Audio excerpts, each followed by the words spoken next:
मोहन साहब वो गाँव हाँ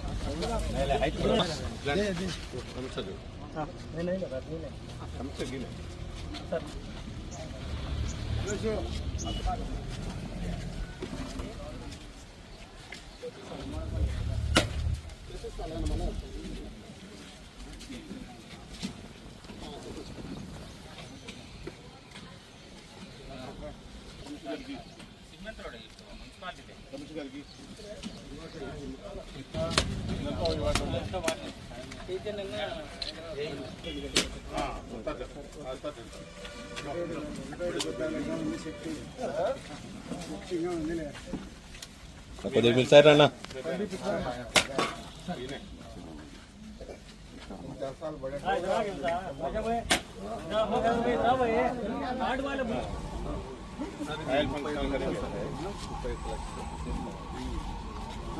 అందరికీ నమస్కారం. ఈరోజు మన ప్రొద్దుటూరు మున్సిపాలిటీలో మోడంపల్లి విలేజ్లో మనకి సీసీ రోడ్డుకి మనం ఈరోజు శంకుస్థాపన చేసుకోవడానికి మన ముఖ్య అతిథిగా మన గౌరవ శాసనసభ్యులు గారిని ఆహ్వానించడం జరిగింది. వారి చేతుల మీదుగా మనం ఈరోజు ఇక్కడ సీసీ రోడ్డుకి మనకు శంకుస్థాపన ఏర్పాట్లు చేసుకోవడం జరిగింది. ముఖ్యంగా ఇక్కడ 31.25 లక్షలతో మనం 15th ఫైనాన్స్ గ్రాంట్ కింద సుమారు 285 మీటర్ల పొడవుతో 20 అడుగుల వెడల్పుతో మనం ఈ సీసీ రోడ్డును ఏర్పాటు చేసుకోవడం జరుగుతుంది. ఎంతో కాలంగా ఈ ప్రాంత ప్రజలు మెయిన్ రోడ్డుకు సీసీ రోడ్ లేదని చాలాసార్లు ఎమ్మెల్యే గారిని వాళ్ళ దృష్టి తీసుకురావడం సారు మాతో తెలియజేయడం జరిగింది. సో తద్వారా మనం ఈ వీరందరికీ సౌకర్యం కల్పించాలని, ఎందుకంటే మెయిన్ రోడ్డుకి యాక్సెస్ బాగా దగ్గర ఉంది కాబట్టి ఈ రోడ్డు బాగా ఉంటుందని సారు చాలాసార్లు మాతో చెప్పడం మూలంగా దీన్ని మనం ఏర్పాటు చేసి ఈరోజు మన ఈ కార్యక్రమాన్ని చేసుకుంటున్నాం. ఇంకా కొన్ని కార్యక్రమాలు కూడా ఉన్నాయి, త్వరలోనే అవి కూడా మనం స్టార్ట్ చేయబోతున్నామని అందరికీ మీ ద్వారా తెలియజేసుకుంటున్నాను. Thank you.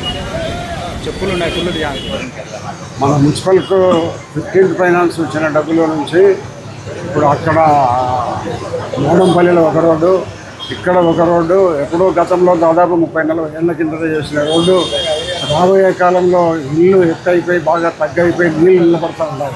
ఈ నీటిలో నిరంతరం వర్షాలు వచ్చినప్పుడంతా కూడా ప్రజలు నీళ్ళలో తిరగాల, మోటార్ బైకులు అన్నీ తిరగాల్సిన పరిస్థితి ఉంది. కాబట్టి ఈ రోడ్డును బాగా ఒక 6 అంగుళాలు 8 అంగుళాల ఎత్తుతో ఈ రోడ్డు కొత్తగా నిర్మాణం చేయడం జరుగుతుంది. వాళ్ళు కొంతమంది ఇక్కడ చెప్పింది ఏమైందంటే మా రోడ్డు ఎత్తులేస్తే మా ఇళ్ళలోకి నీళ్ళు వస్తాయంటున్నారు. వాళ్ళందరికీ డ్రైన్ సౌకర్యం కల్పిస్తాం. రోడ్డు మీద ఉన్న ప్రతి చుక్క కూడా డ్రైన్లోనే పోయి మెయిన్ కెనాల్ పోయి కలుస్తుంది. కాబట్టి ఎవరు ఇబ్బంది పడాల్సిన అవసరం లేదు. చాలా కాలం నుంచి ఇక్కడ ప్రాంత ప్రజలకు ఇక్కడ వర్షాకాలం వచ్చినప్పుడంతా మెయిన్ రోడ్డు ఎందుకంటే అప్పులో ఉండడం మూలంగా నీటిలో నడవడం ఇబ్బందిగా ఉందని చెప్పేసి వారు ఏదైతే కోరినారో దాన్ని అనుసరించి గౌరవ శాసనసభ్యులు వారు ఇక్కడ ముందు ప్రాధాన్యత క్రమంలో ఇక్కడ రోడ్డు నిర్మాణం చేయమని కోరడం జరిగింది. దాని ద్వారా మనము 15th ఫైనాన్స్లో సుమారు 30,18,081,000 రూపాయలతో మనం ఈరోజు సుమారు 285 మీటర్ల పొడవు, అదేవిధంగా డ్రైన్స్ నిర్మాణం లేకోకుండా ఉండడం మూలంగా అనేక ఇబ్బందులు కూడా తలెత్తున్నాయి. వాటర్ పైప్ లైన్స్ కూడా లోపలికి పడిపోవడం మూలంగా ఇవి కూడా అంటురోగాలకు కానీ నీటి కలుషితమై కానీ ప్రమాదం ఉందని గమనించడం జరిగింది. అందువలన డ్రైన్లు కూడా ఏర్పాటు చేయడం జరిగింది. అదేవిధంగా స్థానిక ప్రజలను కోరేది ఏమంటే వాళ్ళ పైప్ లైన్లను కూడా కాస్త వాళ్ళు జాగ్రత్తగా పైకి తీసి ఉంచేలాగా చర్యలు తీసుకోవాల్సిందిగా కోరుతున్నాం.